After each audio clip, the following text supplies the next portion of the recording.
Tabed ni kwan nyithindo ma inyuolo ka kindegi mag nyuol pok ochopo, mano miluongo ni preterm, ni malo e pacho kae. Thothgi sani chango nikech lony manyasani ma osebiro e yorego mago mag thieth. Jolony e weche mago mag nyodo kata kamano wacho ni midhiero ma kamae inyalo geng' ka mine ma ogamo remo ochako dhi e klinik sama owinjore. Jojuma miyowa ler e wachno e yo makende koke kaunti ma Migori. Kwan nyithindo ma inyuolo ka kinde ma inyuologi koro pok oromo, jumbe 37 ka dok piny osebedo ka medore e pacho kae. Lipot mogorruogno mar lakteche mag nyithindo ma ong'ere kaka Kenya Pediatric Association yango ni maromo nyithindo 114 ma kinde mar nyuolgi koro pok oromo inyuolo e piny Kenya e higa ka higa.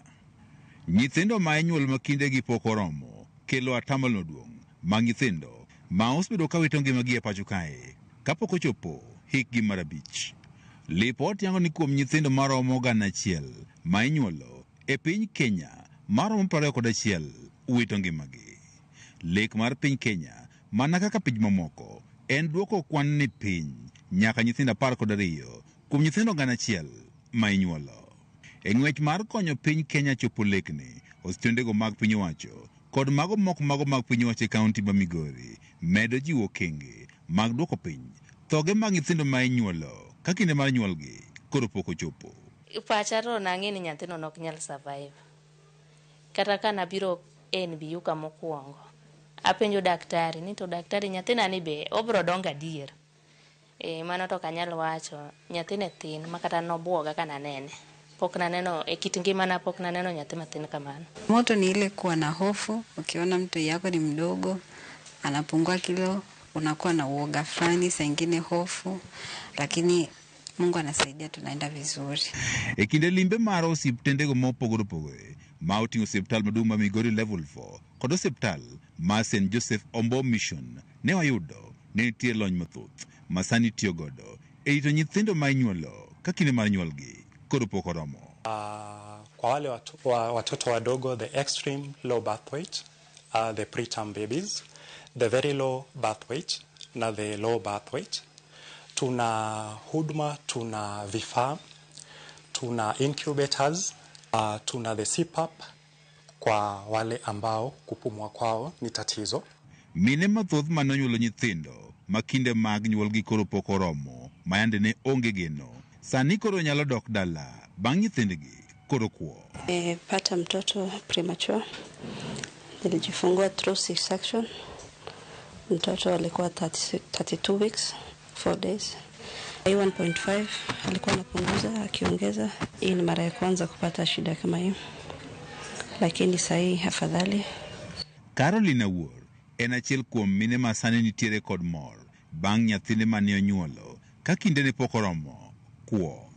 Nyathine ni kilo 1.3 koro kanokele NBU ka nikech ne pod ok onyal yudo chiemo, no duoko nyaka kilo 1.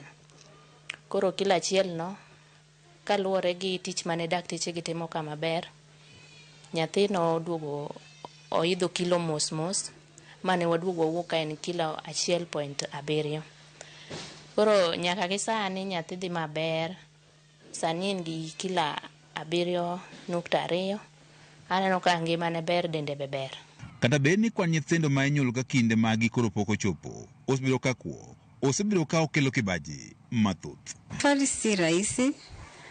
Juu ukija hapa wanakuambia kwamba mtu yeye anaweza akapunguza kilo. Kama Wakongo alipungua kilo mpaka gram 705, then ndo akaanza kupanda. So kuna uoga fulani unakuwa nayo na hofu. Nyithindo go ma inyuolo ka kinde ma nyuolgi koro pok oromo kali thieth mopogore mondo gikuo kendo gibed kod pek mowinjore. Chini ya gramu 2500 kwa wakati mwingi wote huwa tunawalaza, kwa sababu utapata most of their organs are not yet fully mature, na nguzo kuu tunaipa pale kwa mapafu. Utapata mapafu ya hawa watoto hayawezi kustahimili the harsh conditions za external environment. Kwa lishe, kwa muda mwingi wakiwa kwa CPAP tutawapa ile the OGT, tutafanya orogastric tube feeding, na baadaye vile wanaendelea kukua, baadaye tutarudi kwa the nasogastric feeding.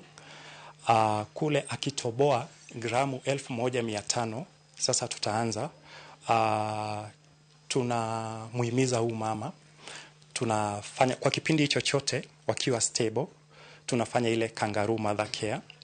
Tukiwa pale kangaroo mother care, pia tunahimiza mam, sasa tujaribu, tunaanza kunyonyesha huu mtoto juu ya gramu 1500. Kwan mamalo mag nyithindo manyuol ka kinde mar nyuolgi koro pok oromo, koro setudi kod midhieche mathoth ma oting'o tuoche. Before hiyo uchungu, placenta ilishuka chini mwanzo, nilianza kubleed, then bleed kustop, maji ikaanza kumwaka tu non stop, maji ikapungua kwa mtoto, alafu mtoto wako anakuja na kichwa, alikuwa amekuja na zaidi makalio. Moko iyano emaninya bedo karama matin, koro mano gik kar ka en dweche 7 kanyo ema koro tatizo no nowuok mang'eny, koro nochuno mondo koro nyathini wuok kapok sane oromo.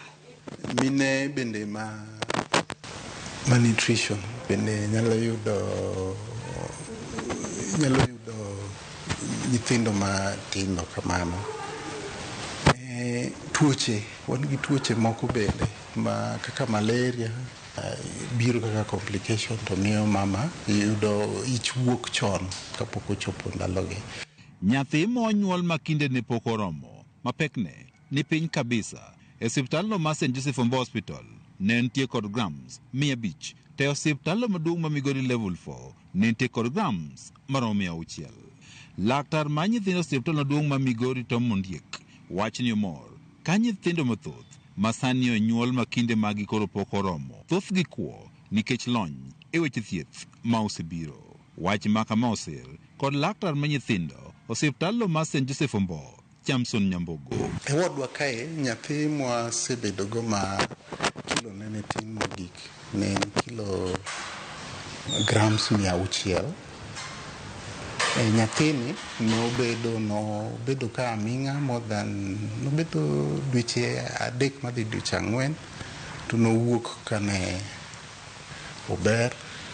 Gramu ya chini ambayo tumeweza kuipokea ni ya 500 grams, na alitoboa, ni vile hayuko nasi kwa sasa, lakini alitoboa hadi akaenda nyumbani.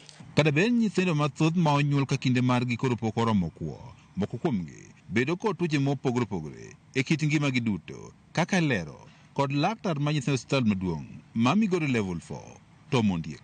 Nyithindo ma kindogi eki ka gichango ginyalo yudo tuoche moko nikech tuo miluongo ni cerebral palsy ma inyalo biro nikech maendi, especially nyithindo ma obedo gi tuo moro mwaluongo ni birth asphyxia.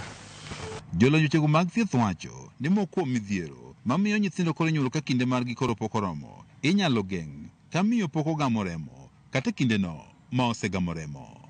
George Juma, Ramogi TV, Migori.